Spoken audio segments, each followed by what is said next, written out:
All right, welcome to Act 4 of Thus Spoke Zarathustra. This is an ongoing series on the book by Friedrich Nietzsche, Thus Spoke Zarathustra, and we're covering it in the 4 parts with which it was originally written by Nietzsche. I have taken the liberty of naming all of these parts in a way that I think captures the essence or the main idea being communicated by Nietzsche in each of the 4 parts. And in part 4, we are going to be talking about the leader, introducing the leader. This is the part of the book where Nietzsche's character Zarathustra has perhaps matured into his most ripe spiritual form. You get this image and impression right from the beginning. And he is on his final search to find the higher men who are going to become the future children of world spirit, the future children and rulers of the earth. This is in some sense an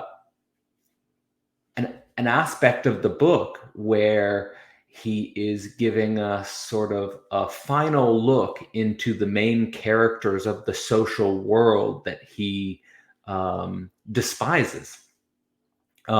And he is going to try to bring out the characteristics and the values that we will need to move on without him, to move on beyond him. And he's also trying to show us the way in which we must lead into the future. So let's get into the meat of the book.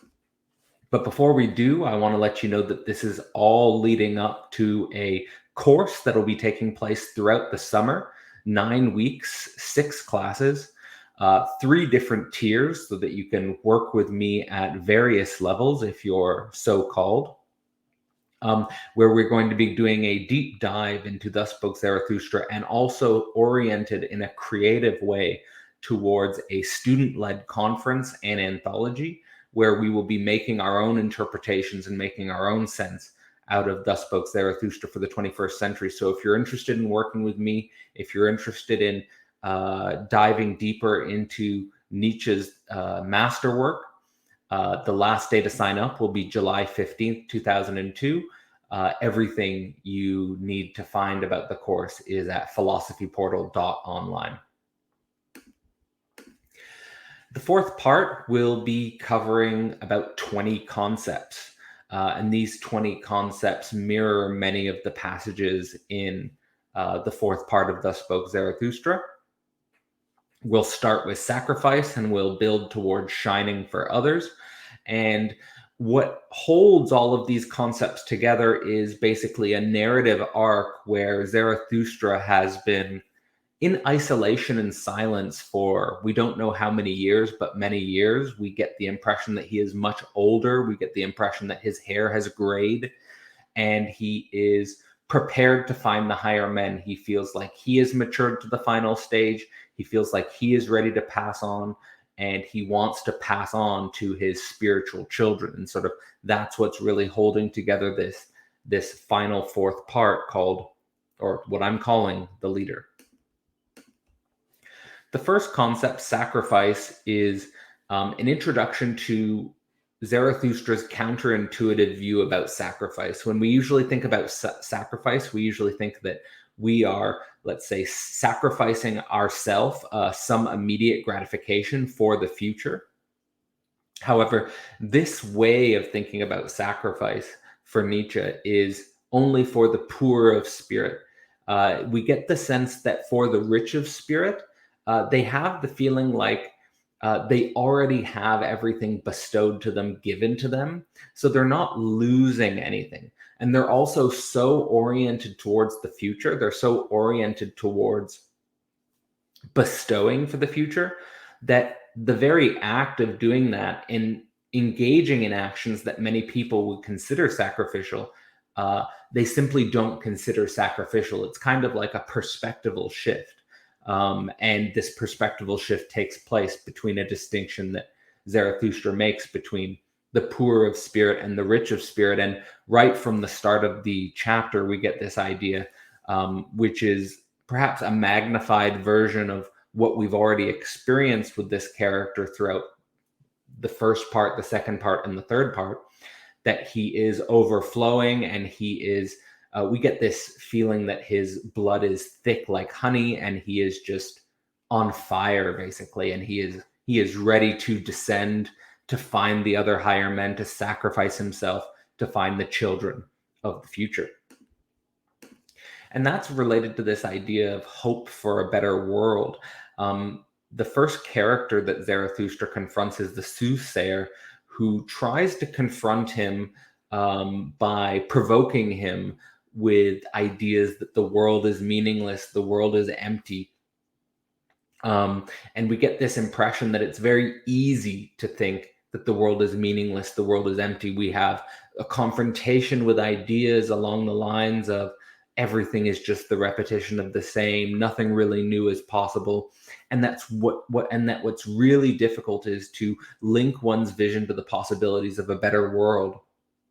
And to follow through and actualize that vision, because it requires going against what actually exists.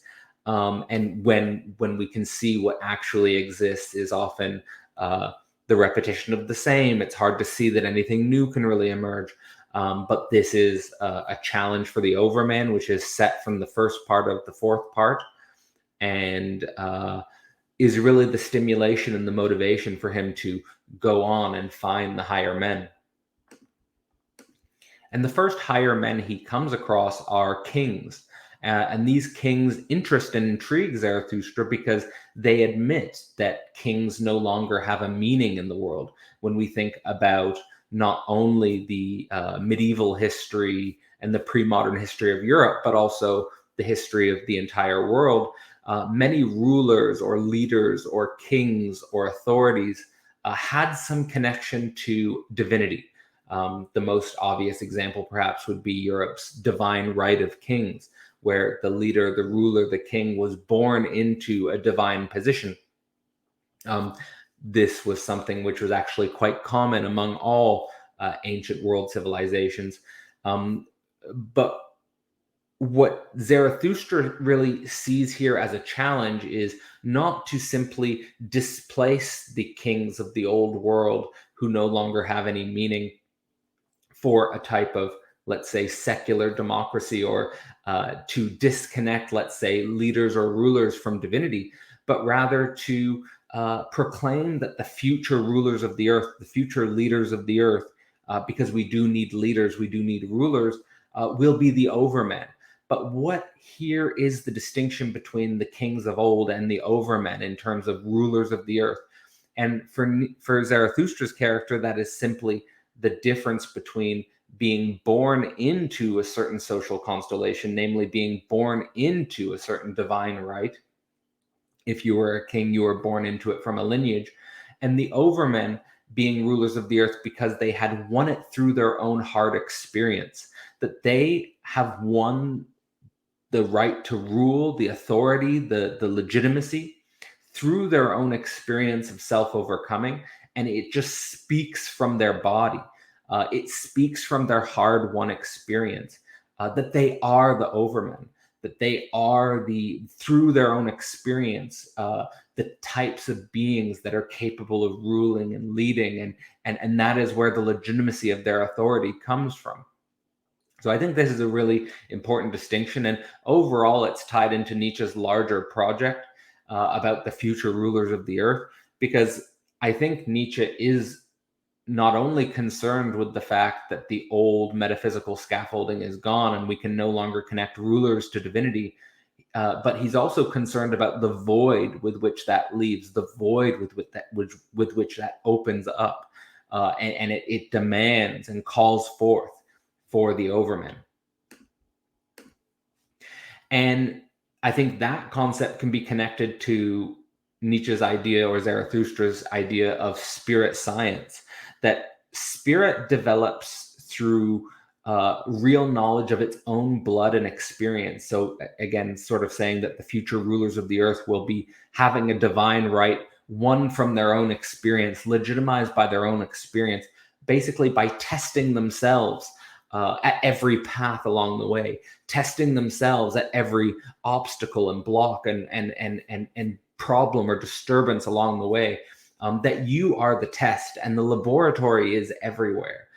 This is, I would say, also a principle which is strongly expressed and advocated by Hegel in the preface of the Phenomenology. And it's here something that also comes up with Nietzsche, specifically here through a character which we know as the conscience, or the conscientious of spirit. And this character who admires Zarathustra tremendously sort of says that Zarathustra functions as a leech on the conscience, namely that you really have to test yourself, you really have to win yourself. And so that basically the scientific method is not something to just be applied to external objects, but to you as a life process. I think that's the major idea. And it's towards truth and greatness. A lot of people think that Nietzsche's philosophy is devoid of truth. And I think that that's just flat out wrong, because I think what he's trying to do is bring the will to power and the striving for greatness into the truth in this world, as opposed to thinking about the truth as some metaphysical reality in another world, again, a two-world mythology. So the main thing here is it's important to strive for the greatest possibilities in the self. And in that, you have to be truthful with yourself as it relates to the status of your own greatness. That's hard to communicate this point, but the major idea here is to not masquerade as great. And I think that this connects directly to the problem of kings and the problem of divine right, which is that from Zarathustra's perspective, the kings only appear great, but they aren't great. What we're looking for with Overman as the future rulers of the earth is that you don't only appear great, but you are actually great, that you don't, it's not a deceptive appearance, that you have in truth become great. I think that's the major point here, and the character which Zarathustra confronts to articulate this distinction of deceptive greatness, or the appearance of greatness, and actual greatness, is a character that we know of as the magician, who ends up admitting that he has masqueraded as great for most of his life, but that it's all an act, it's all a fraudulent display. So lost without God. This is a really interesting part of the book. Nietzsche confronts a very dark character, a very depressing character, a very somber character. And it's actually a man who has served God's will for his entire life, and thus claims to know God's will, but also knows that God is dead. And the major idea here is that if you have served God's will for your entire life, the problem you'll confront is that you have no connection with your own will. That the idea we're getting here is again connected to this deceptive truth and the will to power, which is that you've used God's will as the truth to avoid confronting your own will to power. And again, that's sort of the way by which I think Nietzsche brings the will to power into truth, as opposed to separating the two. There are a lot of great lines in Thus Spoke Zarathustra where this distinction is emphasized. And I think the overall point here is that people can use metaphysics, people can use certain supernatural entities and their will, or the supposed imaginary will, as a masquerade for their own will to power. I think we can have many examples here. Whenever there are, for example, terrorist attacks performed where the agents claim that they are enacting God's will, I think there's no better example here of individuals who are masking their own will to power with a metaphysical truth, which is in fact illusory. And so they have no real connection to their own self. And that's the main idea here, I think, is don't use a metaphysical imaginary object or agent to avoid confronting your own will to power. And then it gets even darker. Zarathustra confronts even darker characters, and perhaps the darkest character is a character that he calls the ugliest human being. And you get this idea that this ugliest human being is drenched with shame, and this being drenched in shame comes as a result of feeling as if God has observed everything, that God knows everything. Of course, this is a projected self-image that only you know what you have really done in your life. I think this is probably best expressed with ideas along the lines of, can you look yourself in the mirror?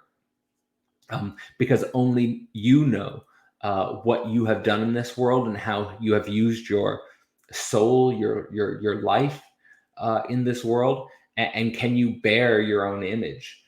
Can you stand to look at yourself? And we get this idea that the ugliest human being cannot bear to look at themselves. They're ashamed for their imperfect behavior in the past, and that they have basically died before they have died, because now they've become paralyzed. They've become frozen by their own shame. They've become frozen at their own imperfection. And I think Zarathustra leaves this encounter sort of with a deep reflection about just how much shame and guilt the average human being is stuck underneath, and can't liberate themselves from this. And he connects this to the idea of this imaginary observer God who observes everything and knows everything, and there's nowhere to hide, and there's nowhere to run. And this is also again connected to the idea and the importance of the death of God. Things then get a little brighter. He comes away from both the darker individual who has been following God his entire life, and also the ugliest human being who is drenched in self-shame, and meets a man who has renounced wealth. And he renounced wealth because he wanted to be with community, with the common people, or the rabble, as he refers to them. And he didn't want to feel disconnected from the rabble because of his extraordinary wealth. However, he claims that even the rabble did not accept him because of he had come from money. And so he found his spiritual life with animals as opposed to either wealthy people or impoverished people. The overall idea in meditation that we get here is a sort of ambiguity and confusion about the meaning of the words wealth and poverty. We get this idea that people have confused wealth and poverty in terms of financial categories, but that they must be understood spiritually. And this spiritual understanding of wealth and poverty is again connected to how we started this chapter, as it related to the richness of spirit and the poverty of spirit, and the bestowing and the future, and looking for the future children of spirit, and that this is not to be understood in financial terms, that this is to be understood in spiritual terms. And ultimately here we do have a potentiality to make an interpretive connection between what Zarathustra is trying to communicate to us about money as it relates to the entire process of becoming.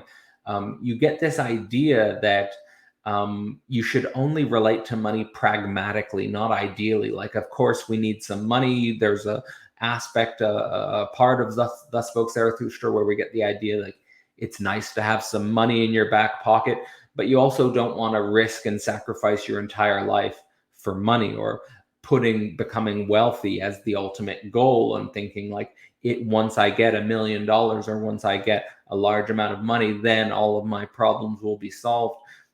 This is a miss or a poor orientation, let's say, or um, a broken telos, perhaps. In any case, the overall here message is that wealth is measured in spiritual terms.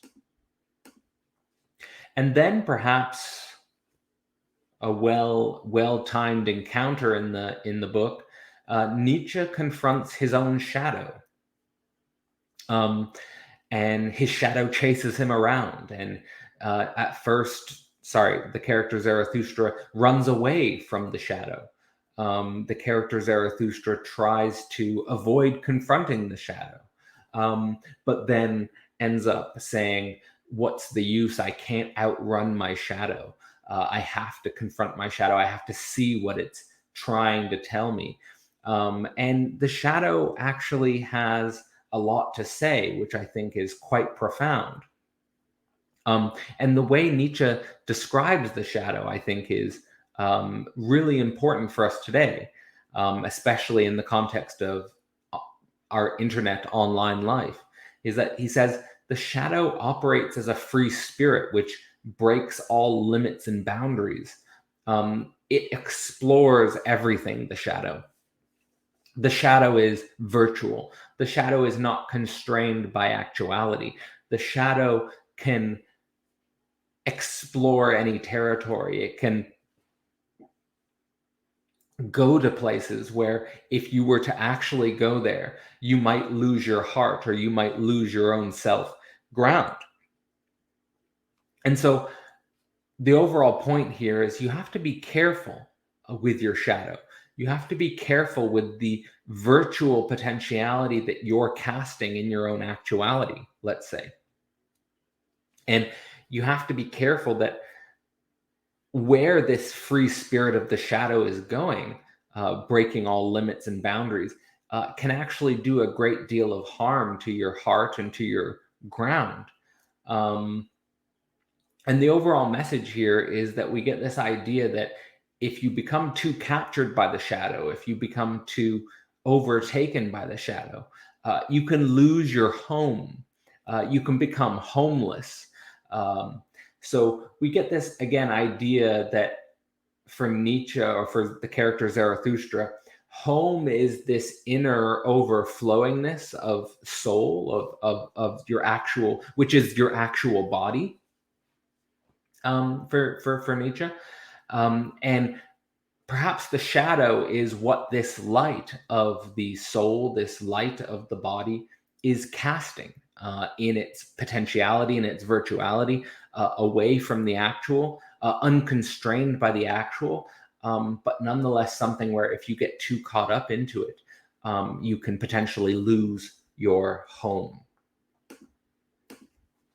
Now, after Zarathustra's character boldly confronted the shadow and perhaps we can say tried to integrate it, he specifically has a lot of care and concern for his shadow and the way he dealt with his shadow. In any case, then he finds himself alone and he finds himself finally with a moment of silence for himself after coming across and encountering many different individuals, again, searching for the higher men, which he ultimately stumbled across in vain. I should also mention here that all of the people that he confronted on this path were people that he invited up to his cave for an evening dinner. And that's where we're ultimately heading. But before we get there, Nietzsche has some alone time where he takes a rest near a tree at around noon, and he experiences a perfect moment. He experiences a brief timelessness or an encounter with eternity, where he describes this feeling of being feather light and timeless. So we get this idea that when we're in time and when we're in our actual world, we have a heaviness and a temporality which comes with that heaviness. But in this perfect moment, which crucially visits Zarathustra, it's not something that he willed. It's something which comes to him. It's something which visits him. It's something which takes him in some sense. And that it's somewhere on the border of waking and sleeping. This moment comes to him while he is dozing off near a tree at noon, as I was mentioning. So there's this borderland between waking and sleeping, which is not waking or sleeping, where we get this impression that there's a perfect moment, and we get this idea of a feather light eternity. In any case, this is perceived by Zarathustra's character as a tremendous gift. And also, I think we should situate this in the context of this is coming to him after sacrificing himself and searching for the higher men. So this self-sacrifice, this bestowing to the future here, connected with a type of unexpected gift, is an interesting idea to keep in mind. So he then goes back up to his cave and he meets with all of the men that he had come across during the day, the soothsayer, the kings, the conscience spirit, the ugliest human being, the priest who had followed God his entire life, the shepherd who had given up his wealth, and I'm probably missing another character, but in any case, there is this cast of characters up for let's say, a last supper in Zarathustra's cave. And one of the interesting things that's told to Zarathustra is that they have come there because they have found that Zarathustra, in his sort of actual performativity, is a strong will. He is a representative of the will to power, and he is the truth of the will to power. And that has been won through his hard experience, and that they find this to be the most beautiful life on the planet. So we get this idea, and I think this is important, is that when we think about the classical metaphysical categories of, let's say, the true, the good, and the beautiful, what Nietzsche is really trying to do here, perhaps against Plato in some sense, is he's trying to bring life, and he's trying to bring the will to power into contact with these categories of truth, goodness, and beauty. All of the characters see Zarathustra's strong will as good, true, and beautiful, and the greatest and the most beautiful representative of life on the planet. And so this is, I think, really what's at stake in Zarathustra's character, is the actual embodiment of the true, the good, and the beautiful. And that potentiality is within all of us, that potentiality comes through a hard-won experience and going on a long journey of self-overcoming, but that is a potentiality within all of us. And what do they end up discussing, all of these higher men with, or potential higher men with, Zarathustra? They discuss potentiality. They discuss what is human potentiality. What is the Overman? What is our capacity in this world, in this body? Again, one of the most important themes of Thus Spoke Zarathustra is to bring our attention to this world and to bring our attention to this body and the potentiality within this world and this body, as opposed to thinking about this highest potential or this greatest potential in some elsewhere, in some beyond, in some other world. And he says the best and the most important conversations are focused on discussing this greatest potential. In some sense, we can connect this to the idea that we should overcome conversations which are organized around casual, trivial dimensions of being, like gossiping or the weather or, everyday events, but to rather organize our intelligence and to organize our conversations around the most profound and the most deep topics. And of course, in the context of this chapter, where Zarathustra is searching for the higher men and trying to seed his future children beyond him, that is about organizing our mind towards the greatest potentialities. And that leads into conversations about the ethics of the Overman. And Zarathustra has a type of, let's say, a speech at the Last Supper, which of course is very reminiscent of another famous Last Supper and famous discussions about the ethics of the world. In any case, this ethics for the Overman is really about emphasizing that our most precious speech and our deepest conversation should be saved for great companions on the path of self-overcoming. This is sort of connected to Zarathustra's teaching about the difference between the neighbor and the friend, and that the friend bestows an entire world, and that the friend is a potential companion on the path of self-overcoming. That's one of the most profound ethics of the Overman. The second is this type of dizziness of the heart for the future, that in the loss of God, in the loss of any absolute guarantee, that there is a type of heart dizziness in future orientation. There is a way in which we are entering into geometrical spaces, let's say, which are abnormal, which are different than the day-to-day life that most people live, that we can become dizzy in our height. We can become, it's like you're so high up that the fall is also so terrifying. But that this can be done with companions and through deep speech and deep conversations with your closest companions, who are also striving for a self-overcoming. In this, he gives some fantastic advice about how you have to prepare for the worst, in the sense that the higher you climb, the more likely it is that you will fail, and that you can only possibly survive this with the virtue of the child, or you're recognizing that your virtue is with the child, either in the organic form or, as Zarathustra's character is trying to do, in the spiritual form.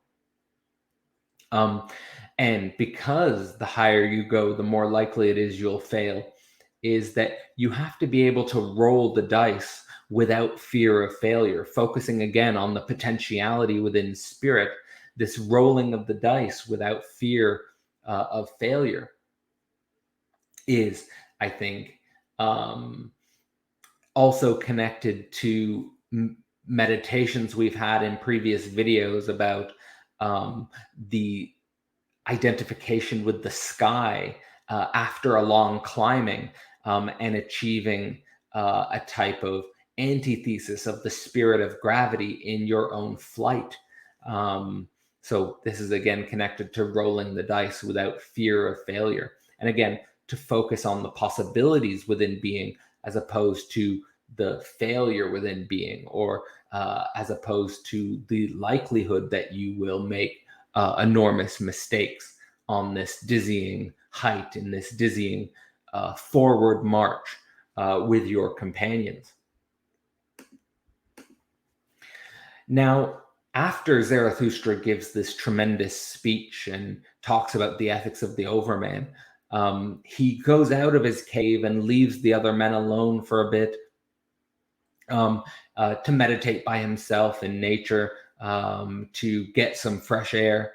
And what happens is that there is a character, I'm pretty sure it's the magician, who, let's say, takes over the dinner conversation. And what we're introduced here is the dangers of melancholy, the melancholic spirit. And the melancholic spirit yearns for the past. And I think what's really important here is that we remember that what existed in the past is actually not something that you'd like to go back to. What existed in the past is something which is better left in the past. But nonetheless, this danger of melancholy and melancholia is a profound one. And I think this is also an important foreshadowing of what is discussed in psychoanalytic literature. Freud has a famous paper on mourning and melancholia, where he talks about the mourning and the loss of the object, which in some sense never existed, In any case, the emphasis here is that as you climb higher in spirit, there is more possibility for failure, and that you always have to beware of melancholia. You always have to beware of this uh, desire to go back to a past that never existed. And the magician here in his speech gets called out on this. He gets called out on his melancholic spirit, that he's trying to pull their attention away from the higher potentials, trying to pull their attention away from the higher spirit. I think this is also connected to the challenge which Zarathustra's character confronted in the beginning of this part, where he confronts the soothsayer, who again challenges him with this idea that everything is the same, that no higher future is possible, and so forth. And then Zarathustra returns, and Zarathustra returns to emphasize that these men will need courage, courage to overcome their fear of the future, courage to strive for their highest and to push the furthest.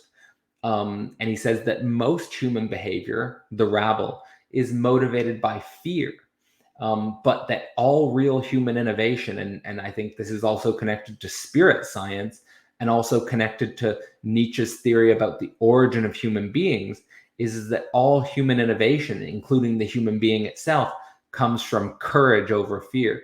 Nietzsche explicitly says that this is what separates the human from the animal, was those few humans who had the courage to overcome their deepest fears and to go places which no human or no organism had ever gone before. And I think this is importantly connected. Again, like I'd want to reiterate, this is connected to Nietzsche's idea of spirit science, because you are the experiment, you are the test on this spiritual pathway, and that will require courage over fear, because if you're in a fearful mode, you'll remain stuck in your identity. You will no longer explore aspects of yourself which are troubling or disturbing or disconcerting, and so forth. However, we then get an interesting meditation by Zarathustra's shadow about the oases of nothing. And I think this is also mirroring what we discussed about the shadow, is that the shadow can, in its breaking of all limits and boundaries, find itself in a homeless situation and find itself without grounding. And again, in this meditation by the shadow, we get this impression that the free spirit of the shadow is tempted by the wild immediacy of pleasure, what we can call oases in the desert, but that these immediate pleasures or oases in the desert will leave you empty, leave you with nothing. So we get this idea that they are mirages. We get this idea of this shadow which is thirsty in the desert, and you see a mirage of an oasis. But ultimately, when you get to the oasis, you find out that it was nothing and you're still stranded in the desert. This is one of the meditations by the shadow. And I think it's interestingly situated in relationship to Zarathustra emphasizing that you need courage of spirit to overcome fear, and also after the melancholic spirit took over the group, which is that this risk of reaching a certain stage of spiritual development and then sort of getting lost in meaningless immediate pleasures, disconnected from any inner home, disconnected from any actual ground, is a deep problem on this pathway as well. Then things start to dissolve a little bit further. And so after the shadow meditates on these dangers of oases of nothing, we get this what's called ass worship. And this is ass worship in relationship to a donkey. But we can consider this in other ways as well. It's perhaps a metaphor. The main metaphor it is a metaphor for idol worship. And this idol worship is led by the ugliest human being. So we get this idea that when we idolize, and this is a major theme which runs throughout Thus Spoke Zarathustra, which is that when we put an idol as our primary mode of attention when we feel empty, when we feel nothingness, when we feel abandoned by the world or melancholic. That this is a temptation to worship an eternity, a self identified eternity, not the type of eternity or not the type of perfection which visited Zarathustra in his quiet aloneness in between sleep and waking, but rather the eternity, a pseudo eternity proposed by the ego, to take your attention and to take your energy away from the reality of the earth and away from the reality of the body. I think what we get with the overall message in Thus Spoke Zarathustra as it relates to idol worship is that it is a crucial final test. It is a crucial final challenge in between sort of religious idolatry and the becoming of the Overman, or in Hegelian terms, the religious layer of the absolute and the layer of absolute knowing. And that we shouldn't put idols in place, but we should also be aware that our temptation to idolize and our temptation even to be idolized is here a risk and a challenge for the becoming of the Overman, and I would also say for absolute knowing. And I think that that's perfectly connected to this idea of adultification. And there is a tremendously important paradox which is articulated at this moment, where Zarathustra comes in and criticizes the ugliest human being for idolizing and doing the ass worship. And he criticizes all of the other members of the dinner for following the ugliest human being towards idol worship. And he reminds them that they need to become adults. And I think what I want to do here is connect this idea of adultification with Zarathustra's three metamorphoses of spirit, that is, the camel, the lion, and the child. And this is where we find an interesting paradox, because his point is that you can't remain like children, but also you can reconnect with your inner child after you've become an adult. But to become an adult, you have to, again, go through the metamorphoses of spirit of the camel, which is to carry a heavy load and to discipline yourself. You have to go through the metamorphoses of the lion, which is to really find and master your own desire. And only then, when you've really confronted your own body, your own bodily desire in this earth, can you then return to becoming like a child, in the sense of connecting with an inner child in the form of yay saying and saying yes to life. But this yay saying and this saying yes to life doesn't have to do with this idol worship, which Zarathustra seems as incredibly childish.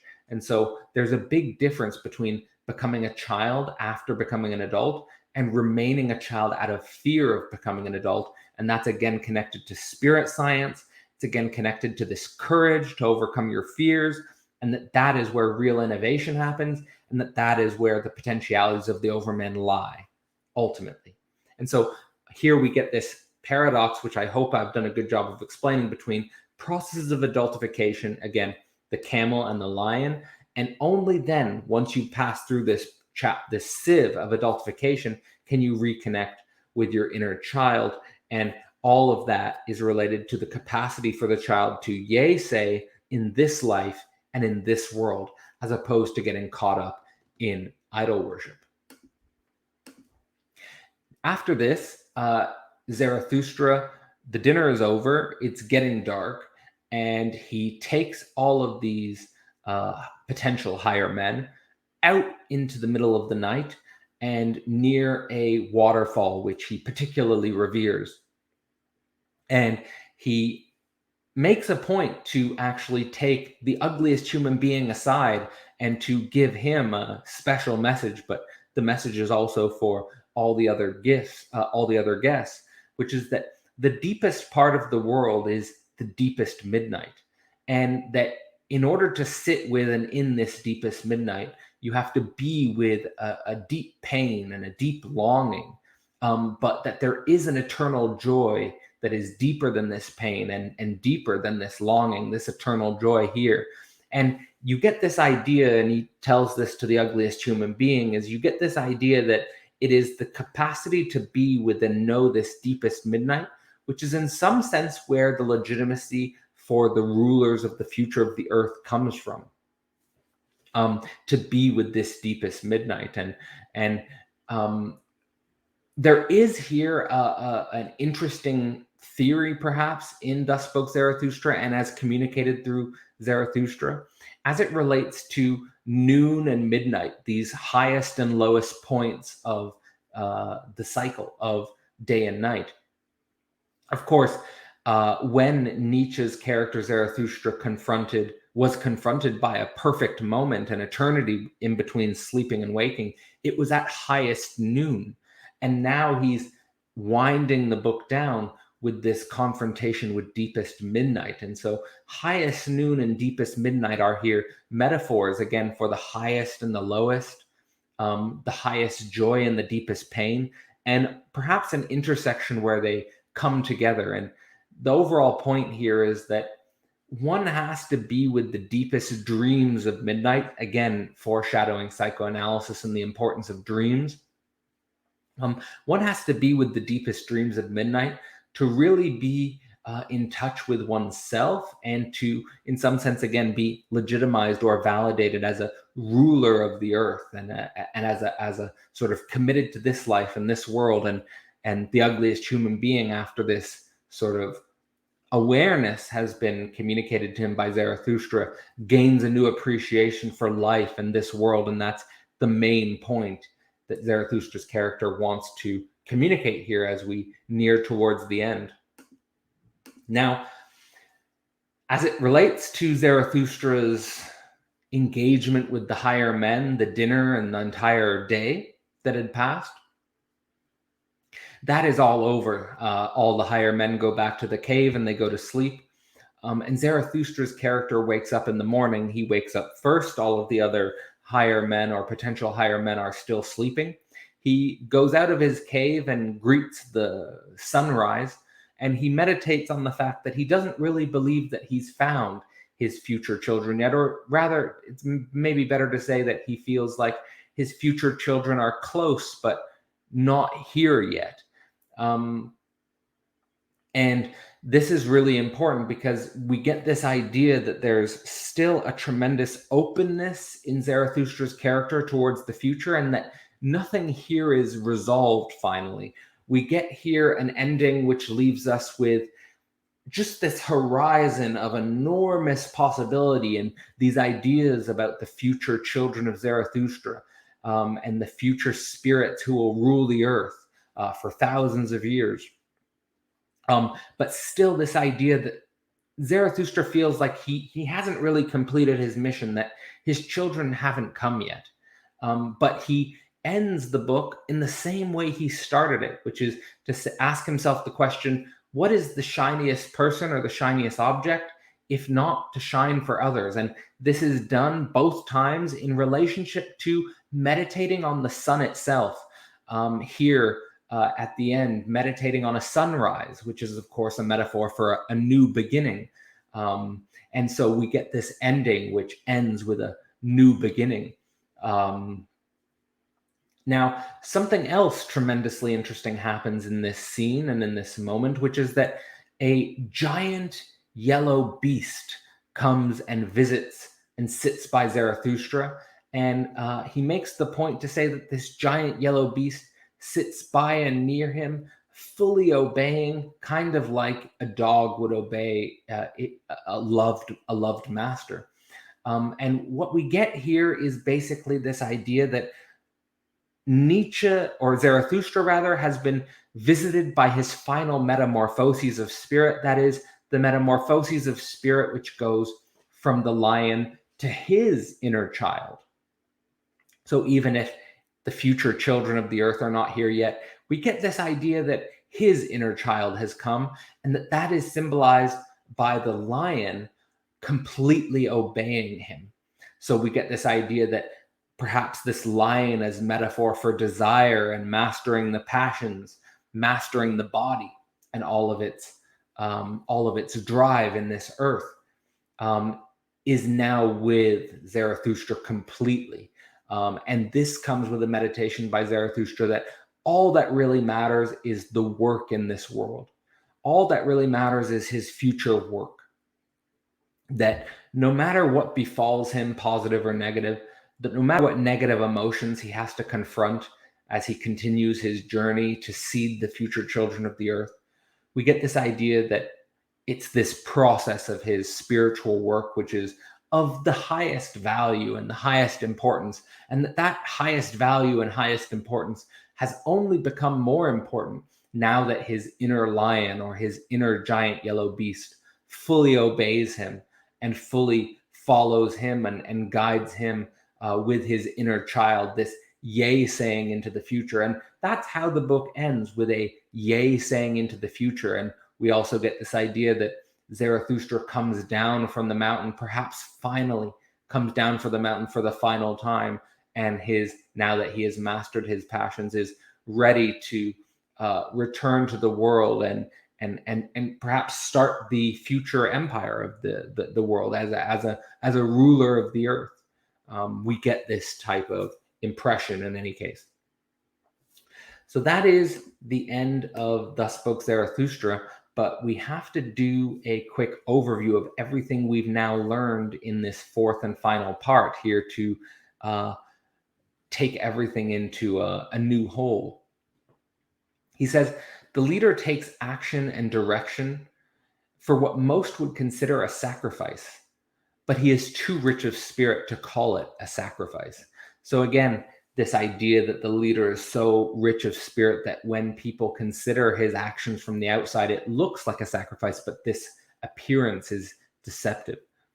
That this leader has a vision for what most think is impossible.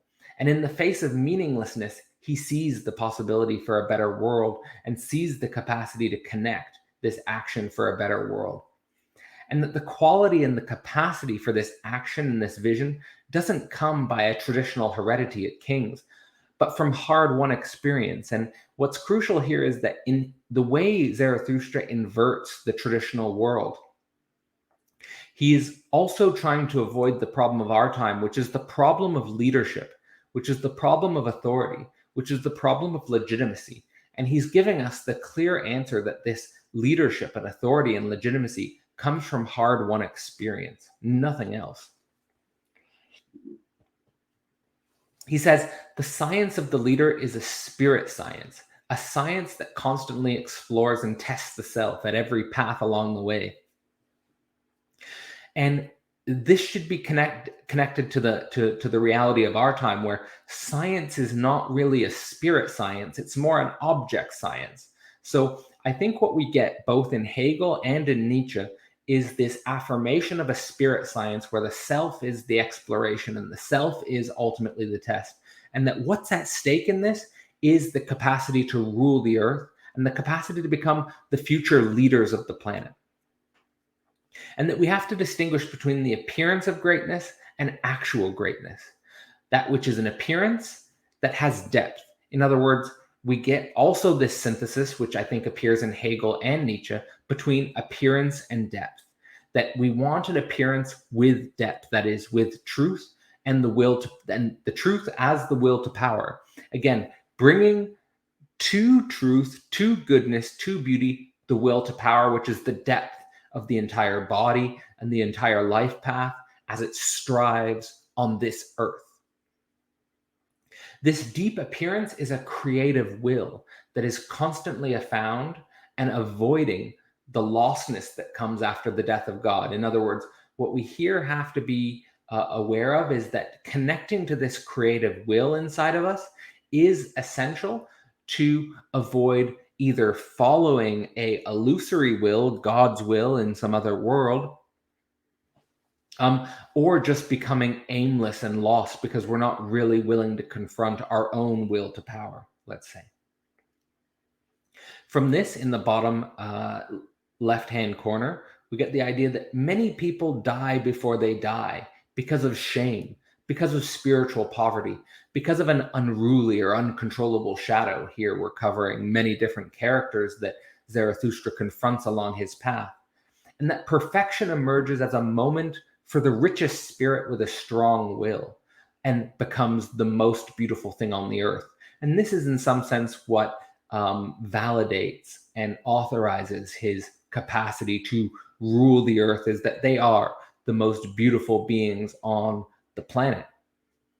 At least this is what is attempted to be communicated to us by Zarathustra's character. And that this most beautiful, strong-willed being has the capacity to lead discussions with companions, with friends who are capable of sharing an entire world, and that they should be focused on the potentiality of the Overman and to support an ethics for overcoming, which is organized towards this life and this earth, and which also recognizes that the higher you climb on this path, the higher you go, the further you go, the more failure is a risk, the more melancholy and fear are risks, and the more there is the temptation to avoid hope, avoid courage for a type of melancholic regression or a type of fearful self-security and a solidification of your identity.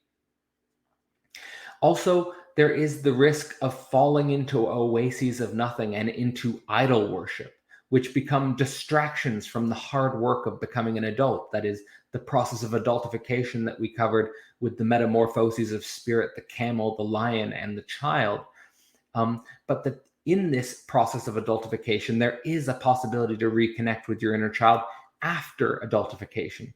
And that in this path, you have to go to the deepest parts of the earth, where the secret is found in the deepest midnight, which is again reflecting his larger theory about noon and midnight in the oscillation of the day. That there is the speech for a desire for an eternal joy, and also the capacity to shine for others. Again, as this book ended, Zarathustra's character is finally, let's say, undergoing his final metamorphoses from a lion to a child. And he is again meditating on this importance of the shining for others, and that now he has this final capacity to be in the world, to go into the world as a child, yea, saying, and to shine his joy for others. And that's something which was the initial impulse at the start of this book, and that's also how the book ends. And we get this impression after many, many decades of long struggle with the character of Zarathustra that has, let's say, reached his final ripeness as a spiritual fruit. So that covers the fourth and final part of Thus Spoke Zarathustra. We've gone through concepts like sacrifice, hope for a better world, kings, spirit science, and so on and so forth, all throughout this journey. What ties it all together is Zarathustra's confrontation and meeting with these potential higher men. It does not end with a final resolution in terms that he says that these higher men are potentially bridges to the future higher men, but not themselves the higher men. He doesn't believe he's found his children as the future rulers of the earth. And so we get this feeling like Zarathustra, communicated to us through the work of Nietzsche, is calling forth these individuals into the future, speaking to us in our day, we might say, and still with the vision towards building that post-Christian, post-metaphysical world, which is organized by a sort of deep embeddedness in the body, a deep embeddedness on the earth, and a commitment to spiritual science and testing yourself and having the courage to go into the deepest potentials of this planet and this body, and to find out what you are as the truest, most beautiful, and good soul on this planet. And just to remind you that all of this, now concluding the fourth and final part of Thus Spoke Zarathustra, is in preparation for a course which starts July 15th, 2022. If you're interested in signing up for that, all of the information you will need is on philosophyportal.online. This is a course which is going to be organized towards a student-led conference and book, which is focused on helping us today as a community of spirit, as a community of spirits perhaps organized towards the Overman, to make sense of Nietzsche in the 21st century. And so if you're interested in joining me throughout the summer, 9 weeks, 6 courses, and also one-on-one options where you can work closer with me individually to make sense of this for your own personal life, visit philosophyportal.online, and I very much look forward to working with you more closely. And that brings us to a conclusion of this series on Thus Spoke Zarathustra. If you haven't watched Acts 1, 2, and 3, please do so. And with that being said, this concludes Nietzsche's Thus Spoke Zarathustra. I hope this was as informative and insightful for you as it was for me to make. So